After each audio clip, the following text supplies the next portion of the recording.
I'm obviously already crying. I feel like I do a yearly check-in, or I've been trying to do a yearly check-in about my like journey with grief.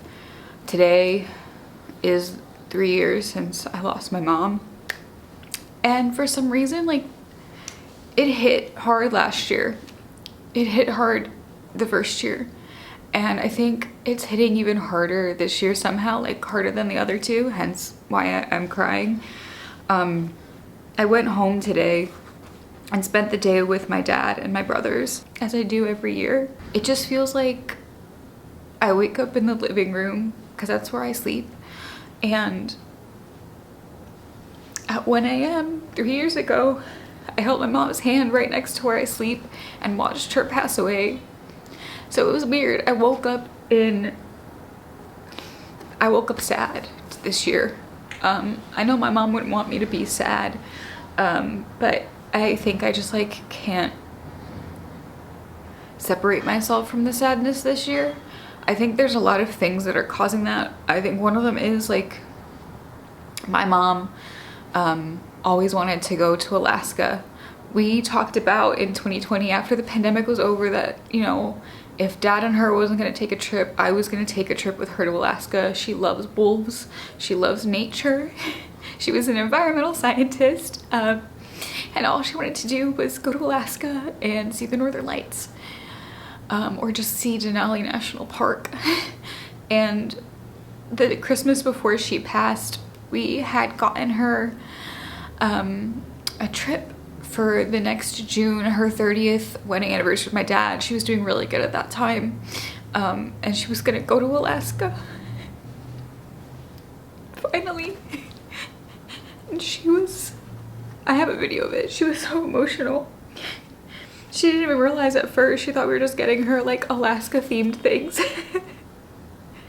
And then when she realized, she was so excited, and you know, immediately was emailing with a travel agent and was going to do 10 days, was going to see Valdez, and going to see Fairbanks, and going to see Denali and Seward, where I went when I was in the 5th grade with this organization that no longer exists.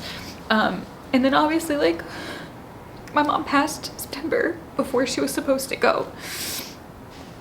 And I had kind of begged her to like pressure my dad, and I kind of was like, you guys should just go this June. You should just go this June. You could do like 29 years.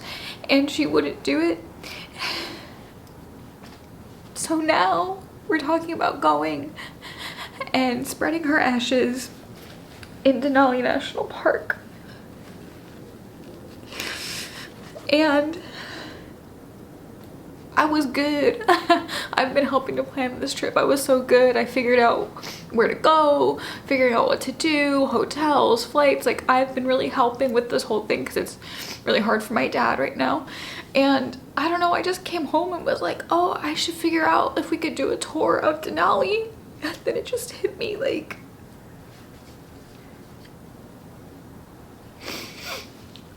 all the physical pieces of her will be gone when I do that.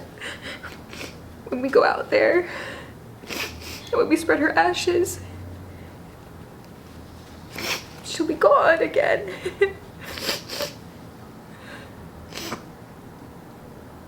She'll be gone again. And it's really hard to come to terms with. I don't know why, because obviously my mom's not been physically here for 3 years, but I think it's just this final act of spreading her ashes. This final act of spreading her ashes is like, it feels like another goodbye. I don't know why. Like, my mom's ashes has just been at home. They've just been with my dad. So I don't know, I guess it's hard. I mean,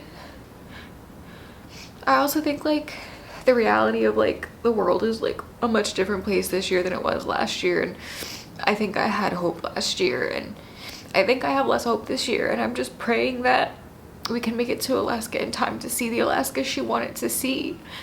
She wanted to see all the glaciers. She wanted to see the moose. She wanted to see the wolves, the puffins, the otters. It's never gonna get easier, I think.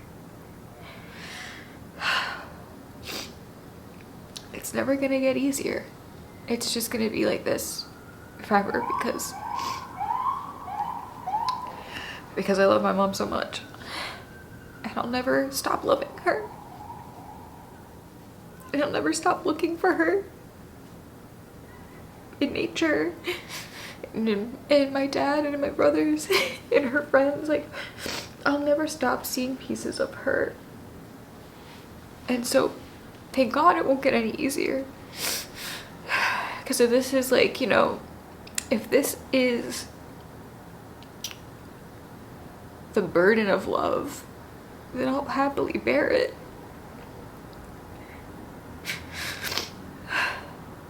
It just feels wrong to go somewhere without her. Her dream place, all she wanted to do was go to Hungary and see where her dad was born and go to Alaska. And I told her we were gonna do both. And then we got to do neither. It's weird. Things that don't bother you one day bother you another day. Things that don't make you sad one day make you sad another day. And today I just feel real sad. Almost like a little numb.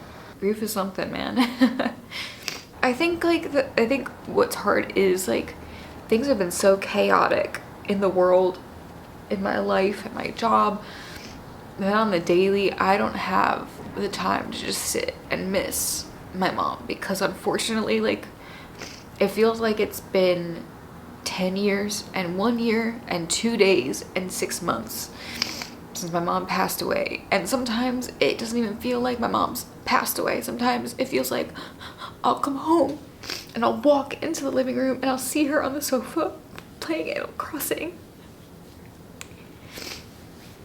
But the house doesn't smell like her anymore, you know, so it's just weird. It's weird how sometimes, like, it's weird how life keeps moving. No matter what happens, life just keeps going and you gotta keep going with it. And in that way, like, do we ever get time to properly grieve? Or is grief, maybe, I was listening to, you know, Steve from Blue's Clues. He has this podcast, I think it's called Alive. I'll actually put the link of it down below. And his first, like, inaugural episode was on dying. And I guess he had lost his dad a few years ago, and he had this doctor on to talk about, like, what happens with the body when you die. And, you know, my dad was saying today, like, he was like, one of the hardest things was that she got so much better. And she did. My mom got diagnosed. My mom started feeling really sick at the end of August. My mom got diagnosed with an autoimmune disease in September, and then at the end of September, after more tests, it was found that it was actually cancer. And then in mid-October, I thought my mom was gonna die. Like, she's like nosedived. It got so bad so quickly.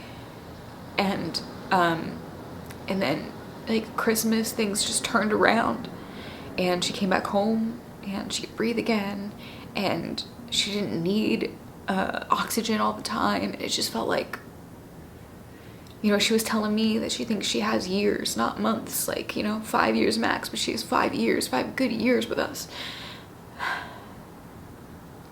And so she was talking to this doctor who deals with hospice care, and she was explaining the science behind dying. What a morbid thing for me to listen to around this time of year. And basically the doctor was saying, like, your body will fight and try to live for so long, and then we'll realize it's not going to live anymore and try to make it. This is where I started crying for the podcast too. We'll make it as comfortable as possible for you. So, you know, like, my mom started sleeping a lot more. When hospice happened, obviously, like, morphine contributed to that. But they said, you know, your body, like, stops feeling hungry, stops, you know, feeling thirsty, in a way, like, prepare itself. And that, like, these, like, things are set off in your brain to make you feel pain less and to make things like comfortable and put you in this state. And it was oddly comforting. It was oddly comforting to know that my mom wasn't in pain. It was oddly comforting.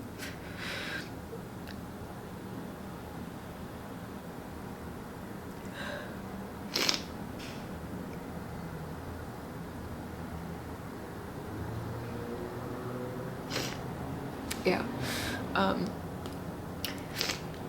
It's weird. Losing a loved one is real weird. And it's not easy. And it's not gonna be easy, and that's okay. I think society makes it seem like you grieve for your 5 work days that you get approved to get off for, which is an insane number, by the way. 5. I think actually I was only supposed to get 3, but I had like vacation days I didn't use, they let me use.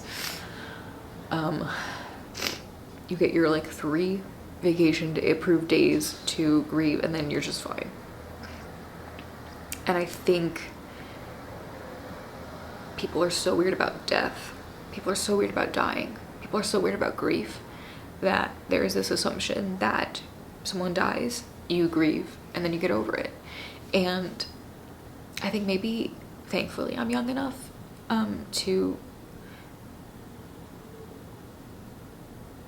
realize that that's not real. You don't just get over grief. You don't just get over things. There will never be a day where I don't wish my mom was still alive with me. There will never be a day I don't miss her.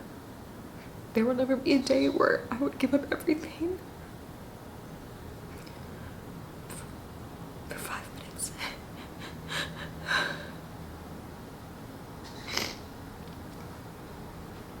It's just an unrealistic thing.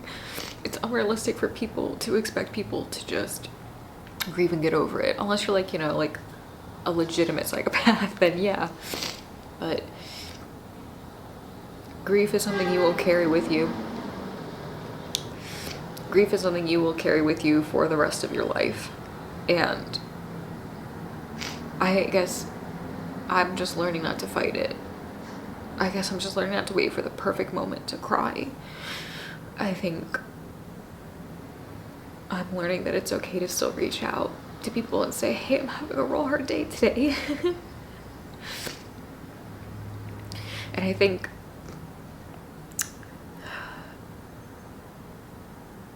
I hope, you know, I think what I'm trying, or I'm hoping to do is stop looking at grief as such an individual experience and realize it's a communal experience. My mom's wake was packed. There were so many people that came. And I realized every single person in that room is going to experience grief for my mom in some way for the rest of their lives, even if it's just thinking about my mom. You know, maybe they weren't super close. Maybe if it's just like hearing my mom in passing conversation, like, you know, I just like offhandedly, or someone offhandedly mentions my mom. And so I hope, and I'm hoping to stop feeling like I need to grieve on my own, and realizing I have a community of people who knew my mom who will let me grieve with them. And I have a group of people who've never met my mom who will let me grieve with them. A powerful thing. Like, community is so powerful. That's why people in other regions of the world look at death and funeral and dying much more different. And I think maybe they have it right. Yeah, I think I'm gonna leave it with that. I think it's okay. It's a hard year.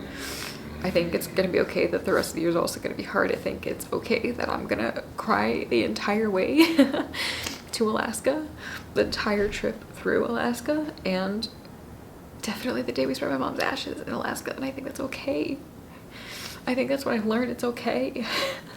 It's okay to come on here and cry about it, because as I've said before, and what I said last year was like, grief can feel so lonely because we don't talk about it. And I think I wanted to start coming on here and crying on camera to you about my mom, because I started talking about my mom on my Instagram, and I started being really honest with my grief journey on my Instagram. And I had a few people reach out to me and say thank you because they are also experiencing grief and they feel very alone. And so I hope someone can feel catharsis from this almost. We can feel connected and realize that, like, we're not alone.